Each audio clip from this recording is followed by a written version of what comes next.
Yo, what went down on NBA Today regarding the Knicks being forced to shut down an absolutely insane trade request is going to make you realize just how serious those Giannis Antetokounmpo negotiations actually were this past summer. And I'm not talking about some casual exploratory phone calls where executives were just feeling each other out without any real substance. We're talking about credible NBA insider Ian Begley confirming on a podcast that the Knicks absolutely made real legitimate trade offers to Milwaukee during that exclusive negotiating window. We're talking about team sources making it explicitly clear that Jalen Brunson was completely untouchable in those trade talks, which means someone was foolish enough to actually ask for him. And we're talking about reporting from Sam Amick revealing that the common-sense framework for any potential Giannis deal would likely involve some combination of Karl-Anthony Towns, OG Anunoby,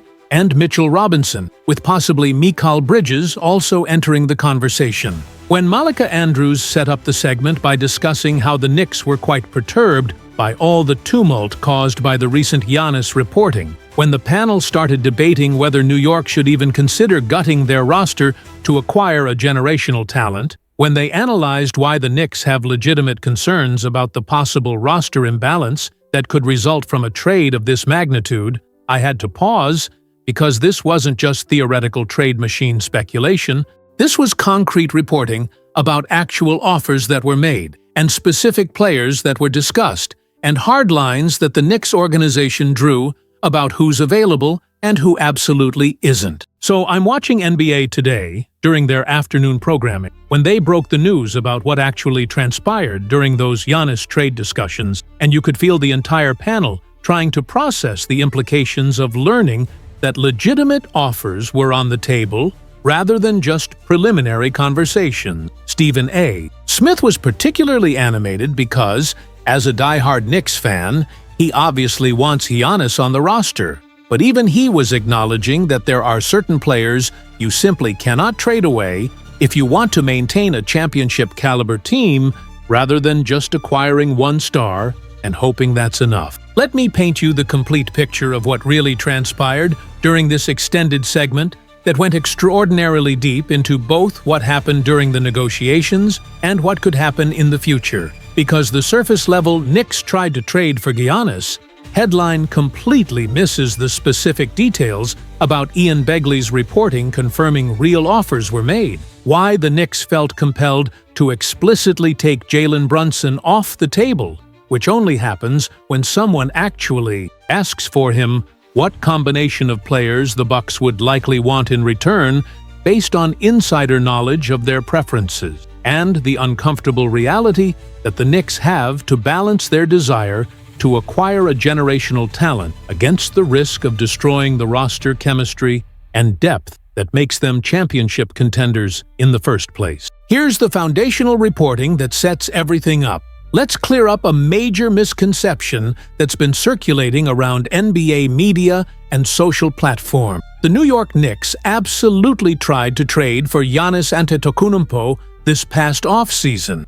and a real legitimate deal framework was actually on the table being seriously discussed by both organizations. Recent podcast appearances by credible insiders have provided crucial details about what actually happened during those negotiations that the public wasn't aware of at the time. NBA insider and Knicks specialist Ian Begley appeared on a podcast and stated the following regarding the Knicks and that entire Giannis situation. In checking around on this, I think the Knicks did make a real offer. However you want to categorize them, I think real offers were on the table. Volk, this is specifically regarding that exclusive negotiating window the Knicks had with Giannis and the Bucks during a certain period during the offseason that's been reported on extensively. So we know with certainty that trade offers were made, that legitimate proposals were on the table being seriously considered rather than just exploratory conversations. Though we don't know the exact specific details of what those offers entailed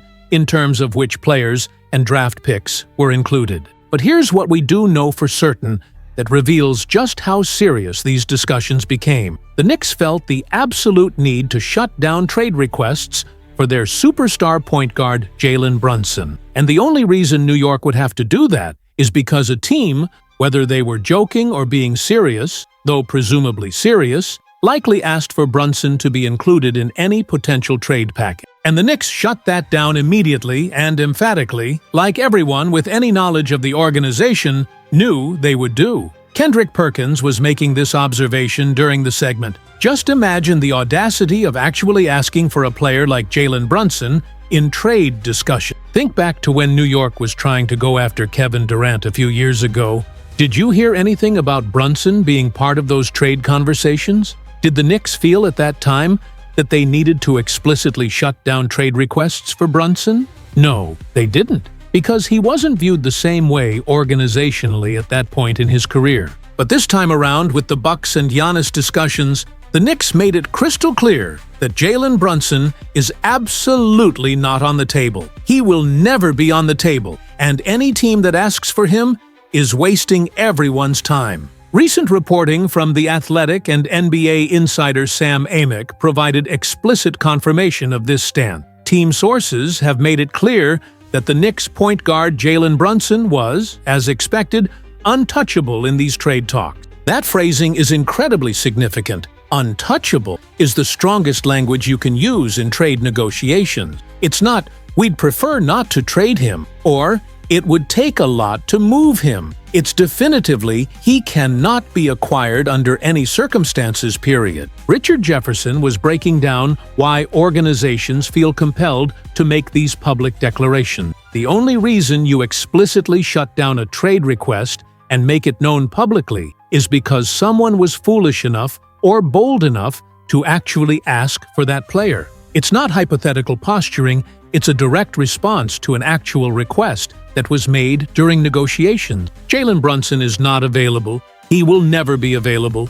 He's going to retire as a Knick.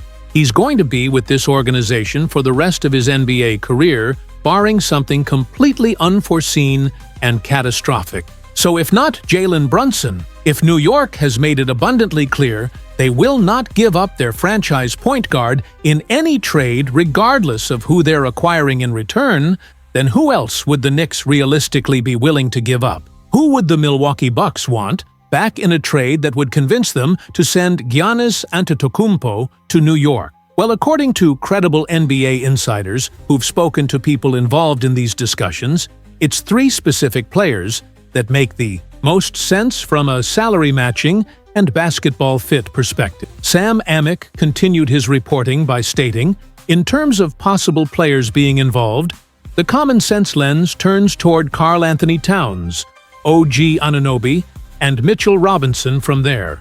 And realistically, you'd probably have to include Michael Bridges in that conversation as well, given his contract value and the Bucks' need to get back quality players and not just draft compensation. But if we're talking specifically about OG Anunoby being included in any potential trade package, that's where things get incredibly complicated from the Knicks' perspective, and where you start to see why no deal ultimately got done this summer. Max Kellerman was expressing what a lot of Knicks fans feel. Any deal that involves OG Anunoby in it is something you automatically consider rejecting and declining because of what he represents to this team. Jalen Brunson is obviously a superstar and the clear #1 option, but OG Anunoby, even if he's not a superstar in the traditional scoring sense, the way he plays defense and his two-way presence and what happens when he's on the floor for New York, how much better and fundamentally different in the absolute best possible way the Knicks look compared to when he's not on the floor. That value is almost impossible to replace. And yes, everyone understands it's for Giannis Antetokounmpo, who's a generational talent and top 5 player in the world. But even for Giannis, there's a line that you don't cross. There's a level beyond which you cannot go without destroying what makes your team special. You can't gut the entire roster to get one player and expect to be happy with the results, or expect to win championships. And the Knicks organization understands this reality just as well as the fans do. They want Giannis, the fans want Giannis, but everyone wants him to join the team and form a monster roster with multiple stars and elite role players, not gut the team completely in order to acquire that one player and hope everything works out.